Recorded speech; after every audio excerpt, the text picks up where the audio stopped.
সম্পর্কের টানাপোড়েনের জেরে প্রায়ই চর্চায় থাকে মিঠিঝোড়া ধারাবাহিক।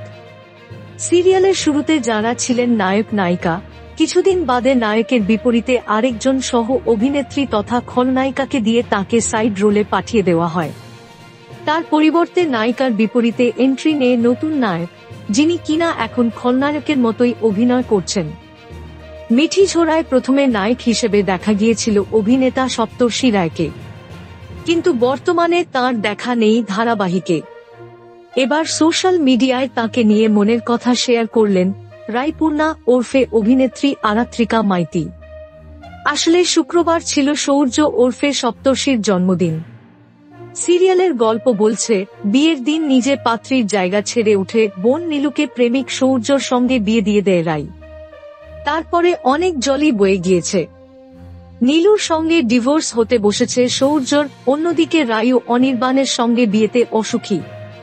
তবে পর্দার যাই হয়ে যাক না কেন, বাস্তবটা অবশ্য একেবারেই ভিন্ন। বাস্তবে সপ্তর্ষি এবং আরাত্রিকার মধ্যে খুবই ভালো বন্ধুত্ব রয়েছে। সপ্তর্ষির জন্মদিনে এদিন তাই আদুরে শুভেচ্ছা বার্তা পাঠান আরাত্রিকা। তাদের একসঙ্গে বেশ কিছু ছবি শেয়ার করে তিনি লিখেছেন, শুভ জন্মদিন বন্ধু, আমি তোমাকে আকাশ সমান ভালে না বাসলেও ভালোবাসি। সব স্বপ্ন পূরণ হোক। পরিবার আপনজনদের নিয়ে সুখে শান্তিতে থাকো। চরিবেতি। প্রসঙ্গত, সিরিয়ালে অনির্বাণের সঙ্গে রাইয়ের দাম্পত্যে সমস্যা তৈরি হলেও বাস্তবে আর্য দাশগুপ্তর সঙ্গে আরাত্রিকার সম্পর্কের গুঞ্জন শোনা যাচ্ছে ইন্ডাস্ট্রিতে। দুজনের বেশ কিছু যুগল ছবিও দিচ্ছে তেমনি ইঙ্গিত। তবে এ বিষয়ে এখনো সর্বসমক্ষে মুখ খোলেন পর্দার রায়পূর্ণা। অন্যদিকে সপ্তর্ষির ছোট পর্দায় অভিনয় শুরু করেন ইকির মিকির সিরিয়ালের হাত ধরে। এছাড়াও হইচিয়ের নিখোঁজ সিরিজেও দেখা গিয়েছে তাকে। তবে মিঠিঝোড়ায় দীর্ঘদিন ধরেই অনুপস্থিত সপ্তর্ষি। দর্শকরাও অপেক্ষা করে রয়েছেন সূর্যর জন্য। প্রসঙ্গত, বর্তমানে চুটিয়ে আইবুড়োভাত পর্ব চলছে Rubel sitar.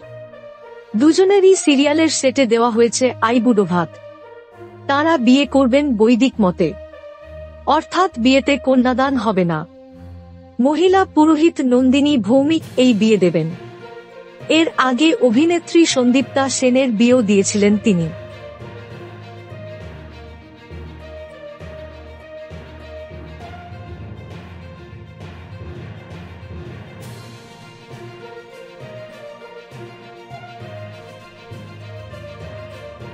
Thank you so much for watching our videos. Please do like, share, and subscribe our channel.